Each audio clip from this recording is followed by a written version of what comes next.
What's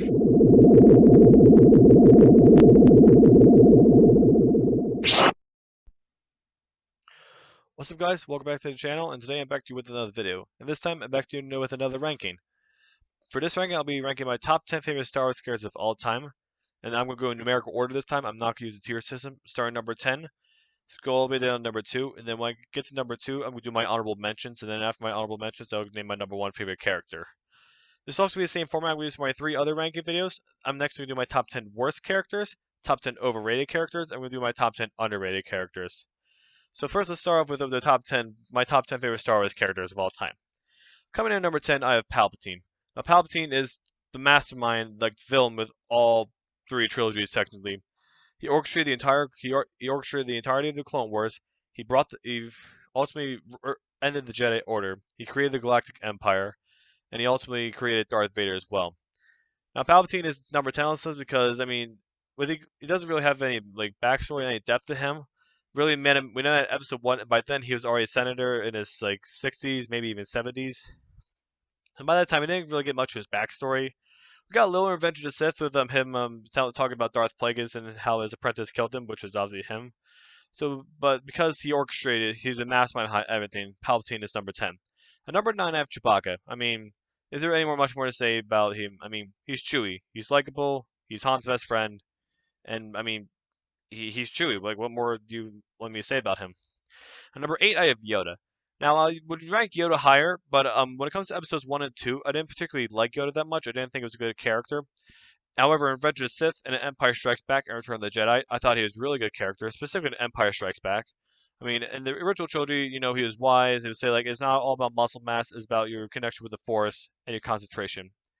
However, it was just kind of annoying in the prequels. I mean, even though Palpatine did cloud himself from, Yoda, I mean, he was not that intelligent because whenever he sat across Palpatine, he was literally right there. So, and also Yoda didn't really sense that since Palpatine was in office as Chancellor for a long time, he didn't really see that, he didn't think something was wrong with him. So, Yoda comes in at number 8. At number 7, I have Ahsoka Tano. Now, this is the first character that hasn't been in any live action and has been primarily animated. Now, first when Ahsoka came out in the Clone Wars movie and in seasons 1 and 2, I mean, she wasn't that particularly likable. She was annoying and, it can be a little arrogant at times. But as season 3 onward, she's actually a really cool character. Like, she has a really strong connection with Anakin. She's a compelling character, and ultimately she figures what she's right. Like, the Jedi Order accused her of, treason and bombing the Jedi Temple. She didn't trust the Jedi anymore, and she left. And while the second arc in season 7 wasn't that particularly interesting as well, we got to see another perspective of, how the normal people viewed the Jedi. And, Ahsoka was also part of that because we saw, the Jedi had started to become corrupt once the Clone Wars started. So Ahsoka comes in at number 7. At number 6, I have Anakin Skywalker. Now, if I was ranking Anakin based on the movies, he would not be on this list. However, when it comes to the Clone Wars TV show, Anakin is a completely different character, and he's really likable in the Clone Wars TV show. I mean, he's not whiny, he's not, he basically doesn't make you want to cringe in the Clone Wars. Now, I'm not ranking Anakin and other characters at the same time because I'm considering them this other character, 2 separate characters, so you're gonna know you're gonna see why. And now we're coming to the top 5. Now, these top 5 are my favorite Star Wars characters of all time, and it's probably going to stay that way for a long time. So, number 5, I have Darth Maul. And now, same thing with Anakin. If I was ranking Darth Maul based on the movies, I would not have him on this list. But the Clone Wars TV show and Rebels, but more specifically the Clone Wars, they brought him back from the dead. At first, I didn't really care that much. I mean, I wasn't skeptical like other people were, but I also didn't really care about it at the same time. But boy, was I proven wrong when they brought back Darth Maul. Sam Witwer's voice acting is just incredible as Darth Maul, and specifically for the Siege of Mandalore, I mean, it's just incredible. Specifically, in the Siege of Mandalore, you see, why Maul started the orchestration of Mandalore. Spoilers ahead, he basically wanted to lure Anakin and kill him so he could deprive Sidious, aka Palpatine, of having his prized pupil. They also brought back Maul in Rebels. He was still a good character in Rebels, and I thought he had a well-deserved death in hands of Obi-Wan. But the Clone Wars was really where they elevated him. So Darth Maul comes in at number 5. At number 4, I have Kylo Ren. The only character on this list that is in the sequel trilogy. Now, I'm not the biggest fan of the sequel trilogy characters, but Kylo Ren is one of the only exceptions to that. And because the sequel trilogy as a whole is very inconsistent and very disjointed, but Kylo Ren is one of the few elements that is consistent. Like, I mean, you can tell, like, he has a lot of conflict inside him. He's very conflicted. He doesn't know if he belongs to the dark. He doesn't know if he belongs to the light. And I really like that aspect of him. While he's not as good as a certain other character, I still, really liked Kylo. Plus, Adam Driver's acting is just phenomenal and as Kylo Ren, and really is the saving grace of the sequel trilogy as a whole.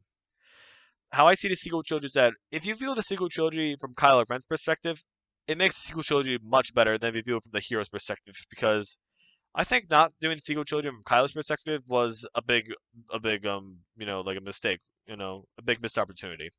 So Kylo Ren comes in at number 4. At number 3, I have Luke Skywalker. Now, Luke Skywalker, obviously the main character of the original trilogy, the son of Anakin Skywalker. Now, I mean, Luke Skywalker, he was like really nice and sweet in the original trilogy. He could be cocky and arrogant at times, but that's how he learned. Like he progressed as the movies went on, became less cocky, less arrogant.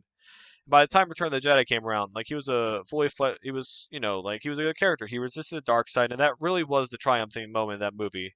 So instead of killing Vader, he didn't have the heart to do it, and he resisted the dark side, and ultimately resisted Palpatine. Luke Skywalker comes in at number 3. At number 2, I have Obi-Wan Kenobi. Now, Obi-Wan is also one of the few elements of prequels that's actually good. Ewan McGregor's performance in the prequels is really good as Obi-Wan, and he was also good in the original trilogy as well. He served as mentor to Luke. He sacrificed himself to save Luke and Han and Leia and Chewie, and really, like he's had a big influence in the original 6 movies. Like he trained Luke. I mean, he trained Anakin. He trained Luke. He survived Order 66.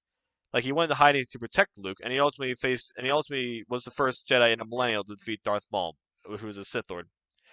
So that's my number 2. Now, before I go to my number 1, I'm going to do my honorable mentions. Now I'm going to do 4 honorable mentions. So my first honorable mention is Captain Rex.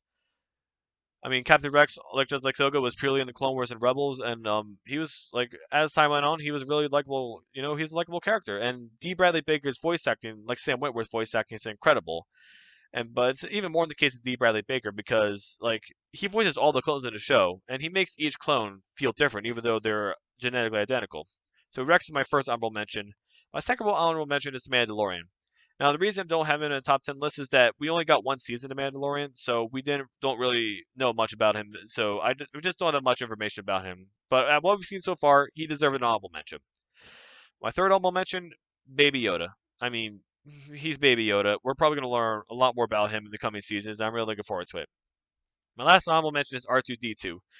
Now, unlike a certain other character who accompanies R2-D2, R2-D2 actually, he saves the day. Like, he's a really good character. It's just a shame they didn't do much with him in the sequel trilogy. I mean, he was just there. But in the prequels and original trilogy, like, he actually did stuff. Like, he saved people, like, he got people out of trouble, he got C-3PO out of trouble, and so on. So those would be my 4 honorable mentions. Now, coming in at number 1, it's the best Star Wars character, in my opinion, it's Darth Vader. I mean, can it really be anyone else?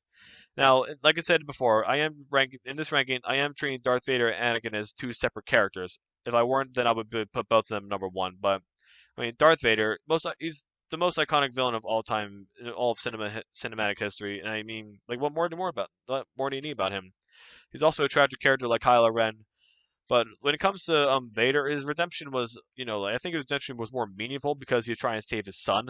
I mean, Kylo was constantly conflicted and he didn't know where to go. But with Vader, I mean, he was more solely Vader was a true Sith. Like, he was on the dark side.